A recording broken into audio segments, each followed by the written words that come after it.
हाल हाजीपुरा कुलगाम के लोगों को पीने के पानी के हवाले से काफी मुश्किलात का सामना है। यहां की खवातीन को 3 किलोमीटर की दूरी तय करने के बाद पीने का पानी हासिल करना पड़ता है। महकमा जल शक्ति ने जल जीवन मिशन के तहत स्कीम को मुकम्मल करने की शुरुआत की है।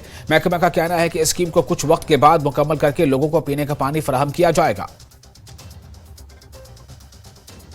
3 किलोमीटर दूर है वो। इसमें सिर्फ प्लेन ही नहीं है कि प्लेन में चलना आसान हो, इसमें बहुत झाड़ियाँ आगे रास्ता भी खराब होता है, जंगली जानवर भी होते हैं। जंगली जानवर भी होते हैं, बहुत मुश्किल होती है और चढ़ाई चढ़ना पड़ता है हमें बहुत सारा, इसलिए हमें बहुत प्रॉब्लम है। तकरीबन मेरी शादी को 4 साल हो गए, मैंने 4 साल में कभी नहीं देखा कि हमें पानी की यहाँ कोई सहूलियत हुई है।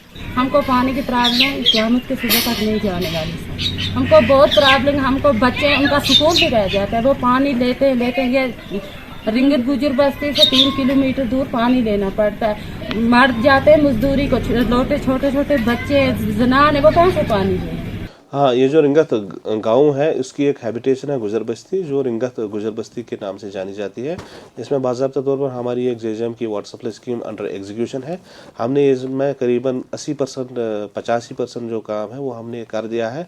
अभी छोटे लाइनें बिछानी है, उसके बाद उनको पानी का जो मसला है वो हल हो जाएगा। इन द मीन टाइम हमने एक टैंकर रखा है सोलरली फॉर दिस गुजर बस्ती, जो हफ्ते में 2 बार वहाँ पर पानी ले जाता है ताकि लोगों को किसी मुश्किलात का सामना ना करना पड़े। मुझे लगता है कि अगर होपफुली मौसम ऐसा ही रहा, ज़्यादा से ज़्यादा 15-20 दिनों में